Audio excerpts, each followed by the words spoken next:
best interest, because you have to dig into the details to really understand what's going on, and nobody really has.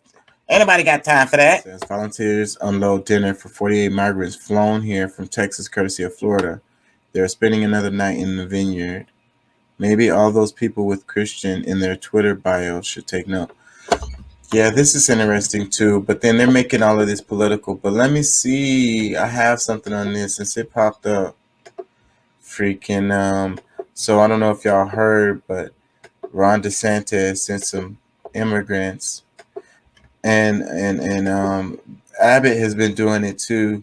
And what's crazy about that is the amount of money that it costs for them to do that. They'd rather freaking spend a bunch of money on this political stunt than actually spend some money to help somebody.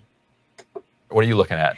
Well, this week, migrants were dropped off at the D.C. residence of Vice President Kamala Harris in buses that were sent by Texas Governor Greg Abbott, and in Martha's Vineyard on planes that were paid for, organized, funded by Florida Republican Governor Ron DeSantis. There is no question that migrants bussed and flown to the East Coast in recent weeks by Republican governors are being used as political pawns. The argument is that lenient immigration policies overwhelm border states, so the people who push those lenient immigration policies should experience and share in the difficulties after years and years of ignoring them. Republicans aren't exactly hiding their political motivations here. But it's true that border towns like Del Rio, Eagle Pass, and Brownsville have been experiencing record numbers of attempted crossings this year. Some migrants are making multiple attempts, and that's has a little bit to do with the high numbers. Just yesterday, the Washington Free Beacon reported on internal DHS numbers showing a record 8,000 migrants are entering the country each day. When I went to northern Mexico back in June to report on the situation, migrants repeatedly told us two things. One, they heard it was a good time to come. Sometimes even specifically, they name-dropped Biden. And two, that they paid organized crime to enter Mexico and into the United States, to enter the United States as well. Quote, everyone who arrives here has paid. That's what the head of a Catholic shelter in Matamoros told us, recalling how one group of migrants tried to cross without paying, but was literally plucked straight from the river by cartels who rely on the business. Savvy and sincere Democrats who believe America has a moral obligation to asylum seekers would have and should be welcoming the migrants this summer with open arms. Instead, like our mayor here in Washington, D.C., they declared emergencies and railed against the GOP. They want to have their sanctuary city cake and eat it too, scoring easy points with virtue signals and then crumbling when forced to actually deal with the consequences of their policies. What the media never tells us about immigration is that lenient border enforcement, including sanctuary city policies, are a multi-million-dollar gift to cartels and a major draw for desperate people who are forced to pay the cartels. But desperate is not synonymous with dumb. Yesterday, White House Press Secretary Karine Jean-Pierre claimed without evidence that migrants sent to Martha's Vineyard by Florida Governor Ron DeSantis yesterday were, quote, misled. She said the stunt was, quote, cruel. Mayor Bowser and Mayor Adams in New York made similar claims throughout the summer as migrants from Texas and Arizona were bused to their cities. Jessica Valenti tweeted yesterday that DeSantis had cruelly tricked vulnerable people into making the trip to Massachusetts. The problem with all of these claims, of course, is what migrants themselves have to say. For weeks, interviewers have found the migrants eager to make these trips. No me obligaron en nada en absoluto. Me prestaron la ayuda, la colaboración para yo llegar hasta aquí, hasta Washington. Me llevaron a un refugio, el cual me trataron muy bien y me ofrecieron el pasaje de aquí para Nueva York. La mayor de Washington y Nueva York dice el autobús no voluntario. O sea, que no es voluntario. No, o sea, ellos nos lo ofrecen. Nos lo ofrecen gratis. A lo que para no ayudarnos. tenemos gratis. Porque o sea, hay personas que cruzan y si tienen dinero y pagan el vuelo. Pero entonces el autobús es voluntario. Si ustedes quieren, ellos lo que hacen es que nos adelantan hasta aquí, hasta Washington. Y de aquí uno busca las organizaciones que ayudan a uno para poder llegar a su destino. Porque por lo menos nosotros nos regalaron ahí en esa fundación, nos regalaron los pasajes. ¿Les avisaron si el autobús va a Washington? El autobús sí. Sí. ¿De dónde eres? De República Dominicana. Muy bien. ¿A dónde vas? A Nueva York. ¿Por qué? Vamos a un refugio que ahí nos dan vivienda, nos van a conseguir vivienda para vivir.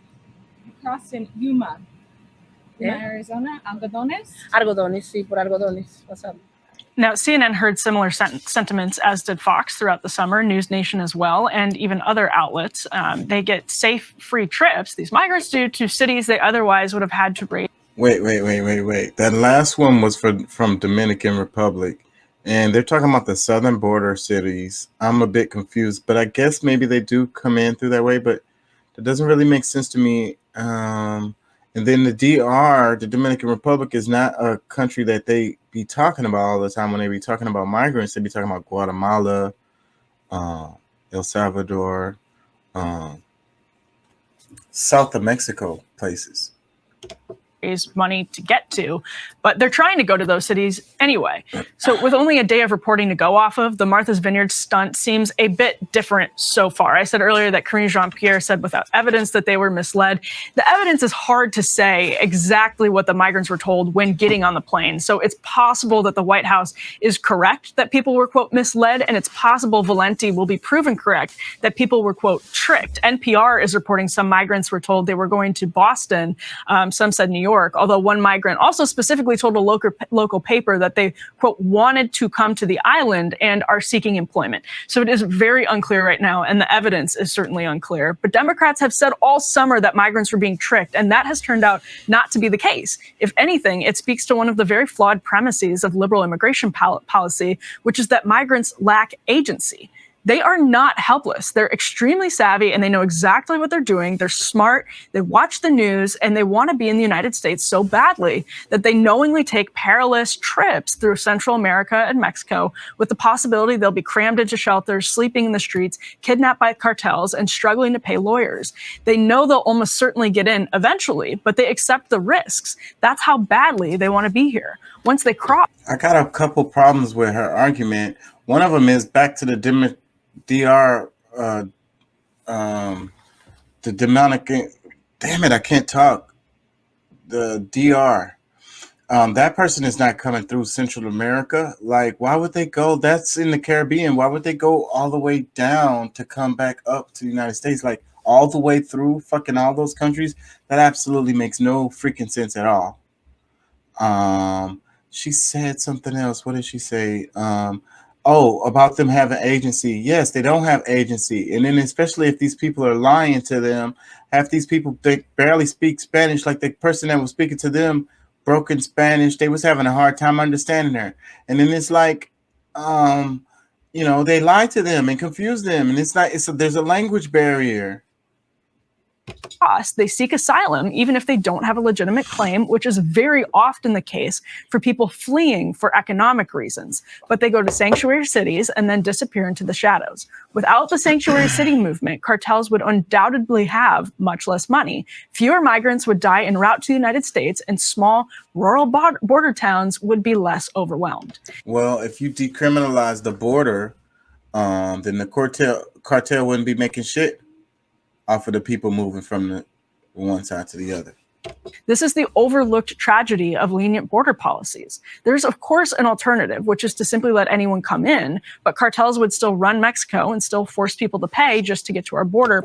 That's not true. They're going to force them to pay if it's already, the reason why people have to pay is because it's treacherous at the border. And these people know things. They have the coyotes or whatever. They know ways to get over. They can help the people get over. That's the point. So if it wasn't so much of a struggle, like literally life or death struggle, perilous struggle, then they wouldn't need the help of the cartels to get over. They would just walk or whatever the hell they would do.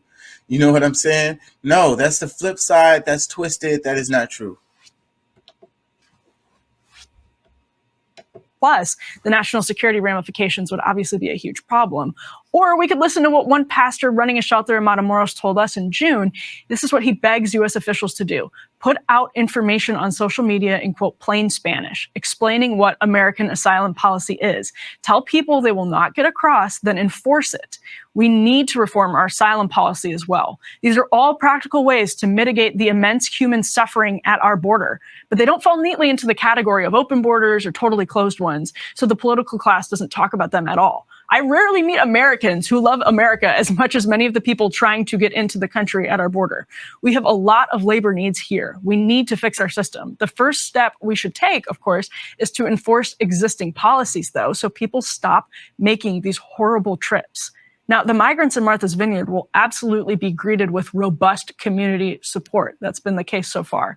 But it's support the people in border towns with vastly less wealth and less social capital are ill-equipped to provide. Ryan, we don't have much time, but it's just a very... Cable news is ripping. That argument, y'all know how I feel about it. But that argument hurts me a lot because it's what everybody takes in and then it makes it, they think it's a real thing. But it's really just political. It's all bullshit. And if you know the history, then you would know that that's all bullshit. But nobody learns history, so that's why I sound like I'm just talking some crazy stuff. And then I try to explain the history to them or teach it to them, and then they lose interest. Because you have to dig into the details to really understand what's going on. And nobody really has, anybody got time for that? First comment says, these people offering sanctuary was a do-nothing platitude because they knew they lived in places so expensive, they don't deal with migrants, or the ones they deal with are just their cheap labor. All I see is Republicans taking them up on their offer and sending them to sanctuary.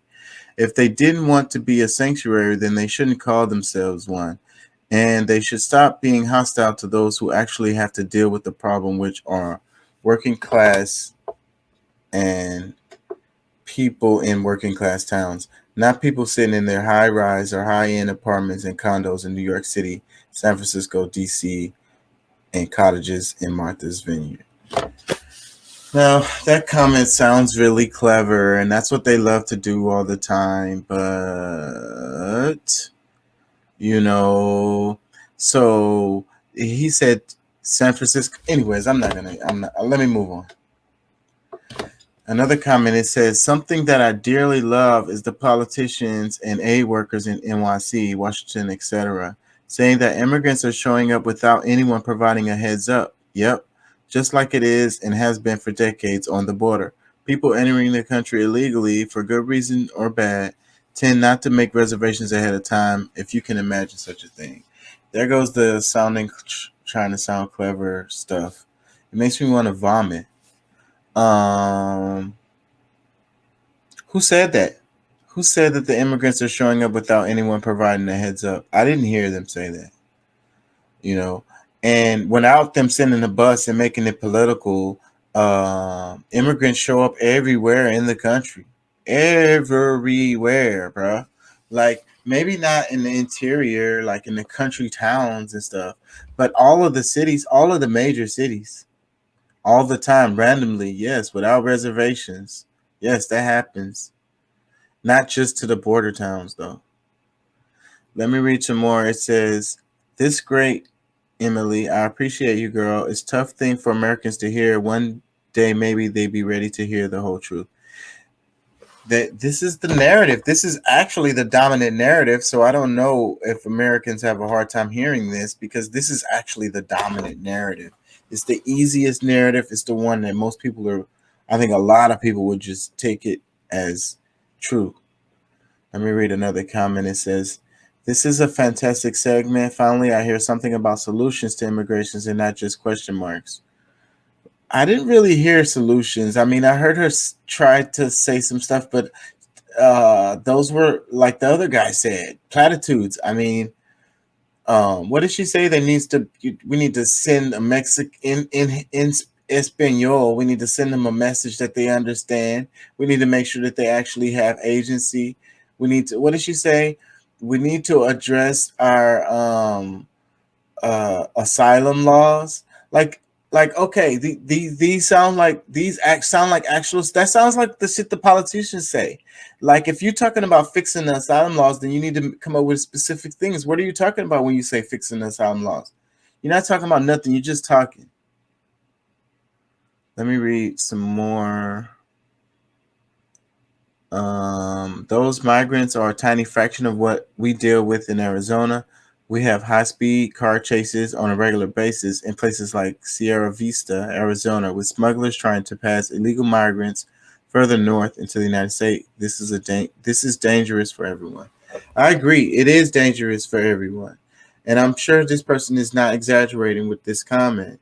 But what's causing this, What is really causing this? What is the true driver, When you're making people illegal, when you're making something that someone's doing, you're making them illegal. Like they say, they're doing illegal immigration. Well, what they did illegally was cross the border. So that was what made them break the law. That was the law that they broke. I know you don't get what I'm saying, but there was a time where that wasn't the case. Anyways, this segment kind of takes my energy away, so I'm gonna move on. Yeah, just woke up.